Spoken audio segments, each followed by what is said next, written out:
I'm 27-year-old office worker John. When I graduated from college, I made the decision to start working for a printing company. The only reason I joined the company was because they were the first to give me a job, not because I had any aspirations or ambitions for the future. Using the camera I've always liked, I launched a side business while working throughout the day at the printing company.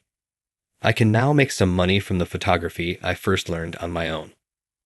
I frequently struggle with deciding whether to continue working at the steady job or go it alone as a photographer. I really am at a loss these days. The majority of my employment at the printing company consists of odd jobs. My employer has chastised me for appearing unmotivated, and it happens a lot. I've always stood out in gatherings, so I knew I stood out at work. This can be explained by the fact that I've always been something of a mistrustful person. Of course, that wasn't who I was from the beginning. My mistrust of people stems from trauma experienced as a child. In our community, my dad had established his own company and was in charge of a reputable trading organization. He was brave, kind, and intelligent. My dad served as a role model for me. I always imagined that as I grew up, I would grow up to be like my dad and expand his business. In that regard, I may have been precocious. However, this dream vanished in an instant. My father died unexpectedly. He passed out at work, and he was unconscious when he arrived at the hospital. He died without ever coming to consciousness. At the age of 10, I believe. Following my dad's passing, my mother turned into a zombie. She could not deal with reality and was continuously crying. I believe I gritted my teeth while standing next to her. Then, my uncle took over my dad's company by taking advantage of my mom's sorrow. It appeared to occur in an instant. It's likely that he has been waiting for an opportunity to take over the company all along. By using kind words to my mother, he was able to gain favor and effectively seize control of the business. My mom and I felt like the ladder had been ripped out from under us after that. Yes, my father had left an inheritance. My mother must have gotten a sizable payout from the insurance. My mother had given up on the takeover of the business from the beginning. "Your father left us with more than just the company," she stated to me. However, I was unable to accept it, and as a result, I developed a strong mistrust of others and was shunned in both elementary and middle school. During my time in high school, I believe I did a respectable job of getting by and, to some extent, fitting in. However, I believe that I was genuinely an outcast in my middle school class during my adolescent years. I don't think my classmates were bullying me or anything. They just didn't know how to handle me. My middle school peers saw me like a heretic, looking at me and my mistrust of humanity. That wasn't how things started out. Everyone seemed to want to get along, just like other middle school students. Only I was unable to accept it. I persisted in erecting barriers in between myself and my peers. They had to have thought I was letting them down. I wasn't going to try to fit in with the class. They appear to have made the decision to delete my existence after realizing this. I started to lose the attention of the entire class. This must have been spotted by the teacher, who must have chosen to ignore it. I mistrusted people, but I still wanted friends.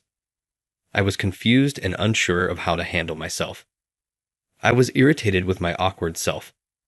There was a girl in this class who, like myself, was out of the ordinary. Miranda White was her name. In the classroom, Miranda was also handled like an inanimate object.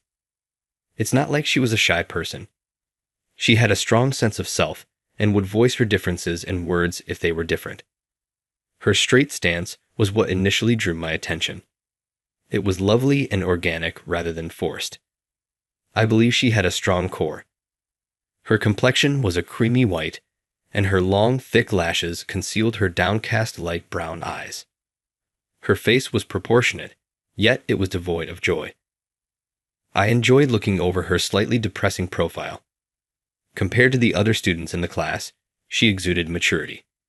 Miranda's everyday existence among her peers was one that set her circumstances apart from mine by a small amount. There was nobody reflecting in her eyes. I genuinely respected her for her pride, even if she avoided interacting with others. I believe that I was putting onto her my idealized version of myself. I never questioned her about why she continued to act in this way. Miranda and I may not have spoken to each other very often, if at all, but I will always remember her. Since our high schools are different, my memory of Miranda is still that of a middle schooler. She is still very much in my memory. Gradually, my photography started to be acknowledged. Then I got a really significant job. The photographer I was working as an apprentice to made the proposition. It was my responsibility to accompany someone on a spiritual journey and take pictures of the experience as it was being conducted in the past. When I first heard the term spiritual journey, I was unsure of its meaning. I had an ill-defined vision of a mysterious figure. Since I had no choice but to accept the offer from the person I was apprenticing under, I did as I was told. In the library, I sought up spiritual journey right away. It combined aspects of Buddhism with old Japanese mountain worship.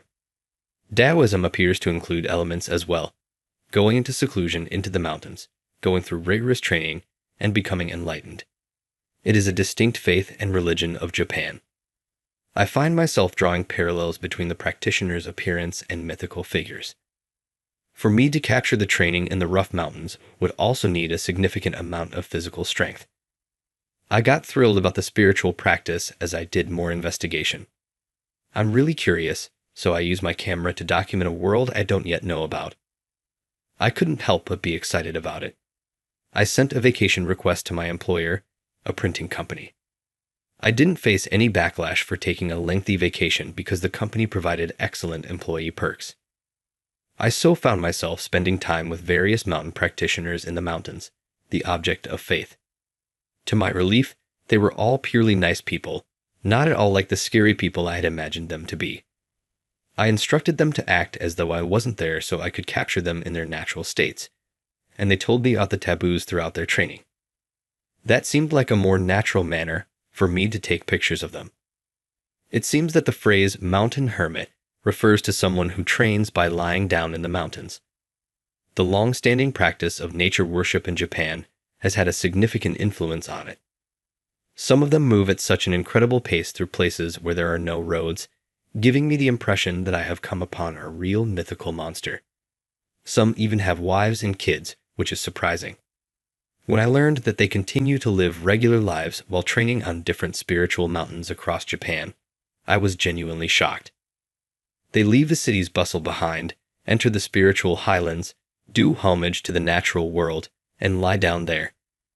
After taking in the mountain's spiritual essence, they head back to the city.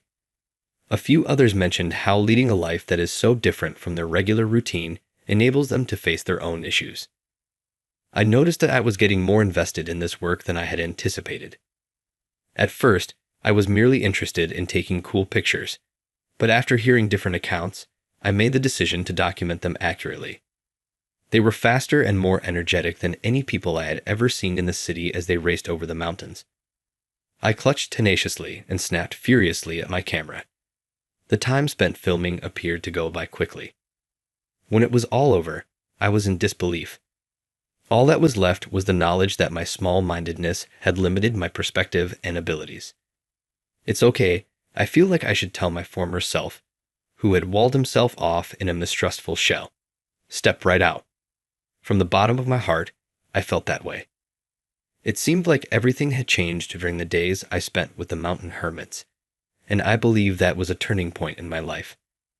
I began intentionally performing the things I had been avoiding as evidence. I started to say yes to requests to go out drinking with coworkers I never went out with or to gatherings my employer threw. At work, I started to speak up more and was able to discuss things with my coworkers. The weight of the constraints I had put on myself astounded me. As I opened my heart, I was even startled to feel as though I could see farther out. And that's me, prepared to take on a fresh task right now. Normally, I would toss it in the garbage, but this time, it was an invitation to a reunion of middle school classmates.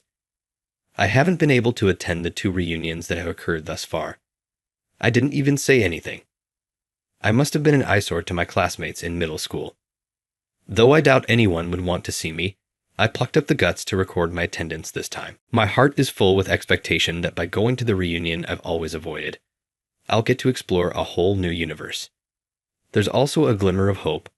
I want to see Miranda White again, the girl I admired so much in the past. Up until the reunion day, I was filled with excitement and a little sense of expectancy. When I announced my name at the reception on the day of the reunion, the girl in charge of registration gave me a startled look twice. Clearly, she didn't think I would be there. She was probably one of the girls that looked up to Samantha Smith, our class's queen bee. Our middle school class was clearly divided into roles. Samantha Smith was at the top. She was attractive, with a slightly aged face, but I couldn't handle her forceful demeanor. Samantha was incredible because she knew how beautiful she was and knew how to use it to her advantage. With it, she ran the entire class. It sickens me to think about how she took pleasure in manipulating her peers. Samantha is likely to be at the location as well. She's also been a negative experience for me. When we passed each other at the classroom door, our shoulders most likely touched slightly because she was in a terrible mood. It wasn't intentional, of course. She fussed over it a much. Every girl in the class took Samantha's side. They seemed to be competing to see who could help her out first. They feared that if they moved too slowly, Samantha might turn her attention toward them. Samantha frightened everyone. Ultimately, the girls got me out of the classroom and made me spend the rest of the day in the nurse's office. Looking back on it today, it's still a bad recollection. Although I don't feel like meeting that individual right now, I'll just make the same mistake again if I flee now. I inhaled deeply before going inside the location. Nearly everybody had assembled at the reunion site, which was set up as a standing cocktail party. I recognized a couple people at a glance that I just dimly recognized. Unconsciously, I searched for Miranda White's figure. This is probably not the kind of setting where she would reveal her face. Miranda was nowhere to be found at the location, as I had anticipated. As I was looking around the venue, a voice said to me, I can't believe it. You really showed up." It was my classmate, Phil Johnson. He was one of the ones who had led the charge in ignoring me since he was annoyed with me. Is it possible that when Phil gets older, he will start talking to people? I said in an average voice, "Phil, you still have the look from our middle school days." I was not going to fall for Phil's petty bait. Phil kept bugging me, obviously not happy with my demeanor. "You've developed the ability to respond in such a lifeless manner while steaming maturity. At work, though, you're presumably still an outsider, right? You know, people who are similar to you are considered social misfits." Is he a tad tipsy? Phil had a crimson face. As Phil had said, "That's true. I'm kind of an outsider," I agreed. It wasn't false. Why is it the case? Making an effort to behave like an adult. It seemed that my casual dismissal of his sarcasm irritated him. Phil's voice became more and more audible. "What's going on?" People started to huddle up around Phil and myself gradually. After all, I've become older. "I take it you have too, Phil. You can't stay in middle school forever," I remarked. My remarks made Phil's face flush. It's likely that he finally recognized how embarrassing his actions were. "John, you realize how much you've changed since turning mature. You were always attractive.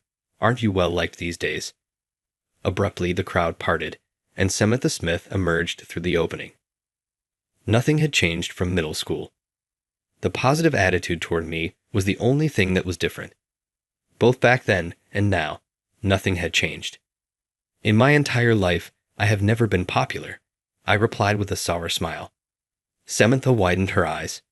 They were eyes, attempting to find the truth in my words. Samantha has this probing, scrutinizing look in her eyes that I have always detested. I remembered, disgusted, how Samantha's remarks following these assessments were directly related to my grade in the class. That's something, though. "John, please come over here. There is much for us to catch up on."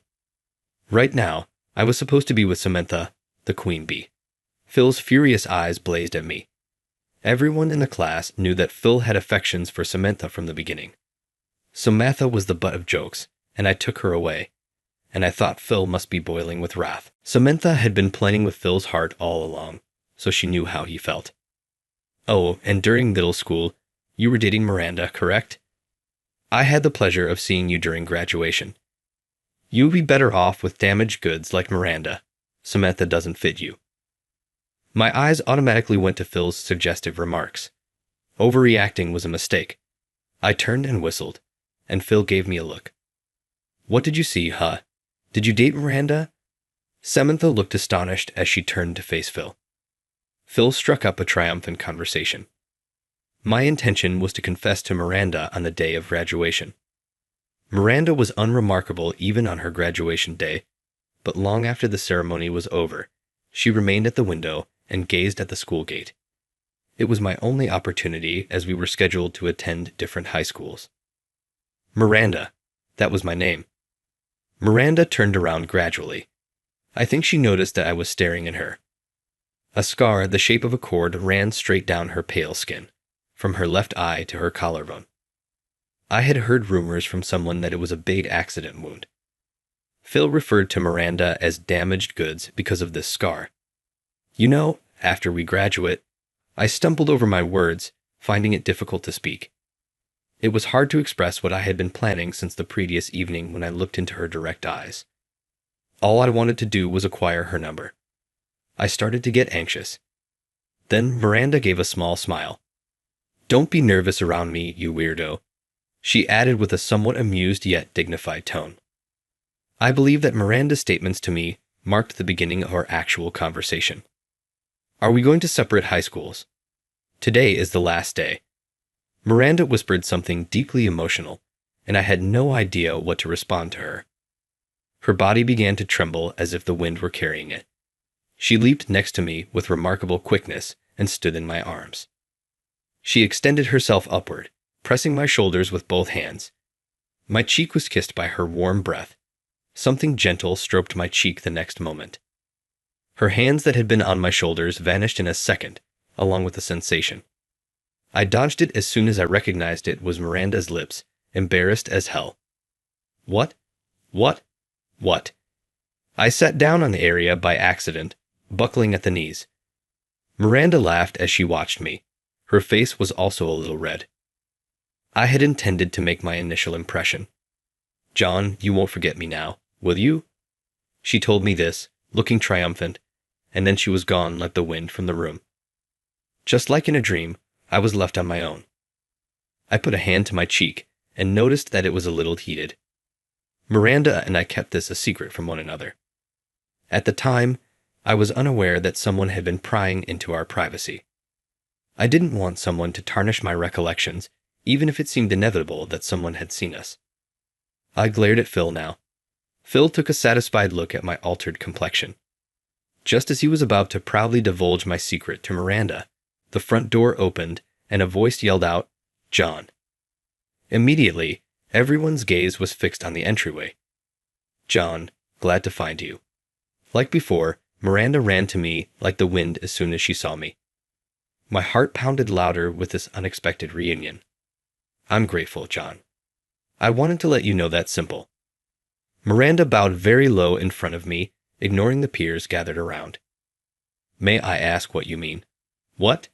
Like I did on graduation day, I unintentionally replied. Where had the adult me gone from just now? That's how astonished I felt. Miranda gave a book to me. It was the photo album I made, themed on artistic mountain practices, kind of like a spiritual retreat. An album of pictures that belonged just to the people involved and not in stores yet. Huh. How do you have this? My mind was racing since there were so many things I didn't grasp. Samantha yelled, "This is the photo album taken by Noah, isn't it?" As she peered over Miranda's shoulder at the album. He shoots subjects other than models. I was ignorant of this. A group of girls gathered after Samantha's remarks. They all had a look at Noah's pictures. I became ashamed of myself for being there. I go by Noah while I work as a photographer. Nobody else is aware of this other identity. This is indeed my brother. I had John take these for me. Upon perusing this photo book, I at last comprehended my father and sibling. John was the one who ended the spell that was enclosing me. Miranda held up the photo album like it was something special. H. Wait, Noah is John. A whisper went through the group at Samantha's statements. There's a little explanation behind this.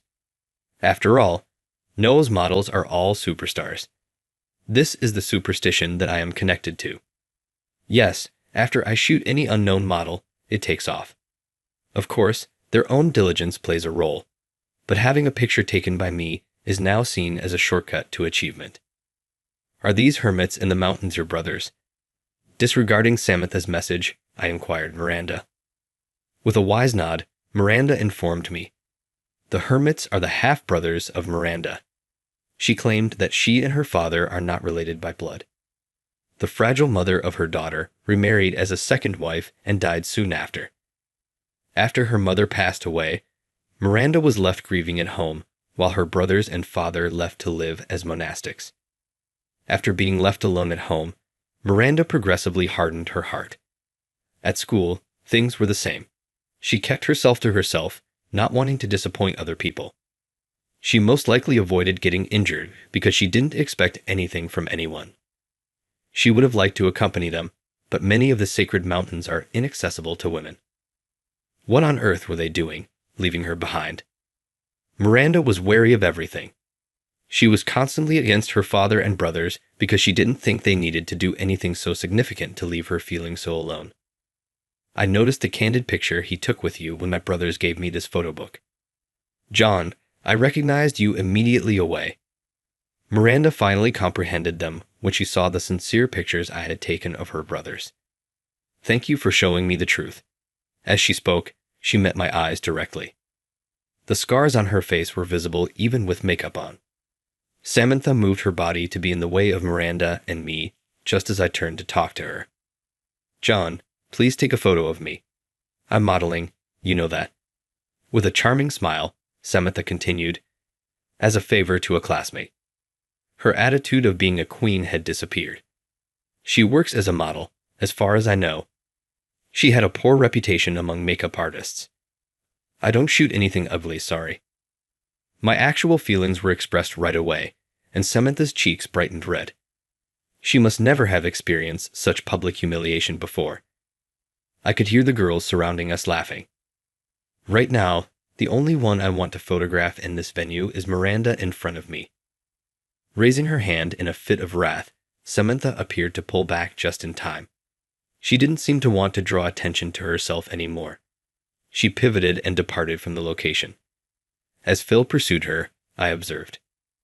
Miranda grinned and replied, I don't want to be photographed, but show me what you'll shoot first. After all, my mark is still on your cheek, isn't it, John? Miranda muttered something, and I unintentionally stroked my cheek. Just like graduation day, it was starting to get a little hot. I would eventually find myself in a natural situation, sitting quietly on my knees in the middle, surrounded by Miranda's father and siblings. I was encircled by the powerful hermits. They were asking questions about me. Can you bring happiness to our daughter, our sister? The level of intensity had surpassed that of their training sessions. I was speaking from the heart. I'll bring her joy. I begged, please give her to me, with unwavering resolve. As I spoke, appraising voices could be heard. Well stated. I felt relieved that I had apparently been welcomed in some way. But hold on. No, really. Miranda snapped to attention. Everybody in the room turned to stare at her, confused. What was the outcome of this 1-hour conversation? Just give it one more minute. I would like to spend a little more time with this family. Miranda suddenly understood how much her family loved her when she looked around at the males. I want to be my father's daughter and my brother's sister for a little while longer. Is that incorrect? Her eyes were like small dogs as she begged for just a little bit longer. Refusing was out of the question. You're not attainable. With a sardonic smile, I replied, when you're satisfied, come join my family. The next instant, I found myself flying through the air, approaching a marriage proposal, and finding myself lifted high into the air by the men in the low-ceilinged living room. However, as I saw the men's contented tears stream down their faces, I realized that my decision wasn't at all incorrect. And since Miranda's mark is on my cheek, it won't matter how long it takes. How was that to your liking? Supporting our production will be greatly aided by channel subscriptions. Until the next video, see ya.